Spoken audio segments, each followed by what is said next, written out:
Gente, eu tenho percebido que nos últimos dias o Rogério Ceni tem sido muito falado, né?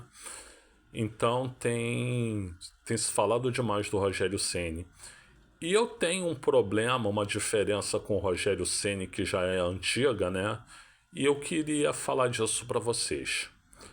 Bom, primeiro de tudo, eu não estou questionando o Rogério Ceni goleiro. Era um excelente goleiro, um excelente batedor de falta.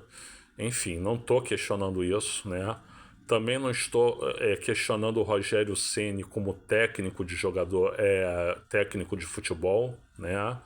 Ele é com certeza dos técnicos brasileiros um dos mais promissores da safra, né? Pode fazer uma bela carreira, está fazendo uma bela carreira, aliás, né?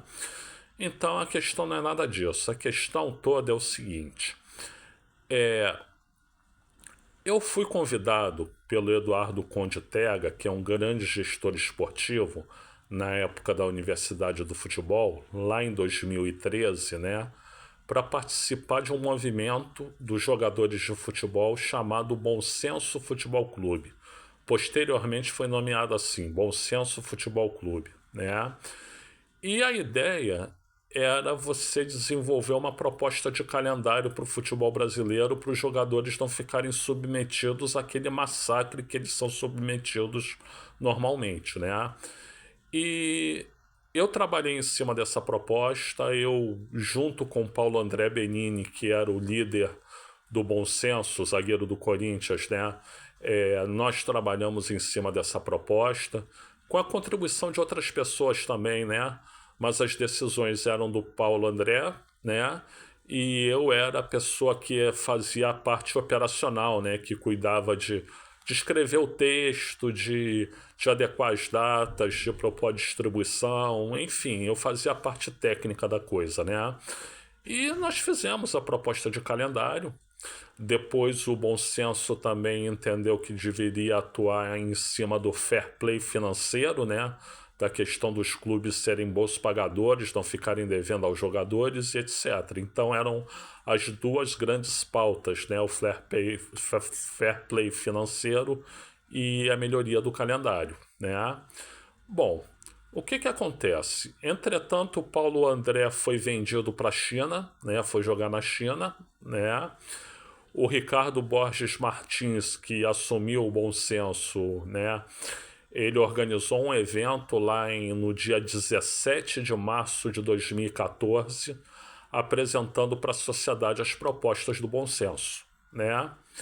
E aí, na parte da manhã ia se falar sobre fair play financeiro e na parte da tarde ia se falar sobre calendário.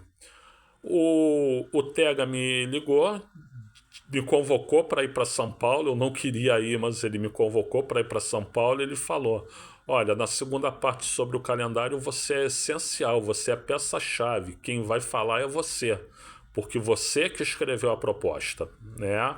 Até porque quem aprovou, que foi o Paulo André, não está aqui, está na China. Então a gente precisa de você. E aí eu fui, né? Eu fui. Bom, chegando lá na Universidade 9 de Julho,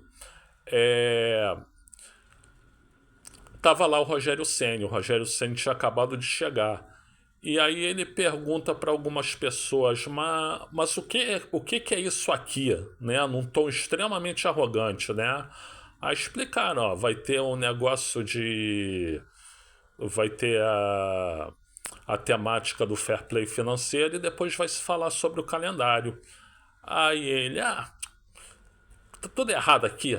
Eu vou botar o pingo nos is nesse negócio. Reparem bem, o Rogério Ceni não era uma liderança representativa no Bom Senso Futebol Clube, mas já chegou com essa arrogância toda, né? Bom, aí de manhã teve o fair play financeiro, né? Foi discutido, foi muito proveitosa a discussão e tal. E à tarde a gente foi falar sobre o calendário, né? E aí teve uma mesa com jogadores de futebol, teve o Juan, teve o Alex, né? Teve eu, né? Que fui quem desenhou a proposta. e teve o Rogério Ceni. O Rogério Ceni ele não estava convocado para a mesa, mas ele, em deferência a ele, o pessoal botou ele na mesa também. O que aconteceu, gente? O Rogério Ceni começou a falar, e num tom agressivo, né? Quer dizer, o movimento já é contestador. Se você usa tom agressivo, você está dando um tiro no pé, né? Porque você tem que buscar a concórdia, né? Já que você está contestando, pelo menos a linguagem tem que ser de concórdia, né? Não, ele começou a criticar, né? Criticou o Ministério dos Esportes, né? E nós do Bom Senso tínhamos contatos no Ministério dos Esportes, né? Aí um repórter da Esportes TV fez uma pergunta, ele caiu de pau na Globo, e a gente tinha um contato dentro da Globo, mais precisamente o contato era o Thiago Leifert, tá? E, ou seja, ele ficou falando, só ele que falou, e ainda de uma forma agressiva que não contribuiu em nada para o movimento se firmar, mas sim para queimar o movimento, né? E isso é a parte institucional da coisa. Agora, a parte pessoal. Eu estava ali para falar, quem ia falar mais era eu, né? Eu tinha a melhor oportunidade profissional da minha vida pela frente, né? E eu praticamente não conseguia falar. Né? Eu fui para São Paulo para ficar mudo. Eu respondi duas questões e questões básicas, né? Que não consumiram muito tempo. Eu não pude mostrar o meu trabalho, né? Trabalho que eu fiz, e tudo por conta do Rogério Ceni, né? Olha, eu tô querendo dizer que o Rogério Ceni queria me sacanear. Desculpem a palavra sacanear, mas é essa palavra. Eu tô querendo dizer que o Rogério Ceni queria me sacanear? Não, não tô dizendo isso, né? Ele simplesmente não sabia que eu era o autor, que participação eu tinha e tudo, mas o que eu tô querendo dizer é que a arrogância dele fez só ele falar. E aí ninguém que estava ali pôde expor seu ponto de vista, pôde expor o seu trabalho, como era o meu caso, né? É como eu disse, eu podia ter a melhor oportunidade profissional da minha vida, né? Setores massivos da mídia estavam presentes lá. Eu era um ilustre desconhecido, continuo sendo um ilustre desconhecido, mas tinha a oportunidade de desenvolver tudo que eu tinha pensado, né? Tanto é que na hora que eu subi da mesa, o Tega virou para mim: Chateau, dá o teu show aí. Não pude dar show nenhum, né? Então, essa arrogância do Rogério Ceni é uma coisa que me perturba um pouco. E passaram 10 anos e eu tô profissionalmente estagnado e poderia estar muito melhor do que estou agora. Bom, gente, é isso. Eu sou o Luiz Felipe Chateaubriand. Se você curtiu, se você gostou, curte aí, dá seu like, compartilha, se inscreve no canal e ativa o sininho para notificações. Obrigado pela assistência.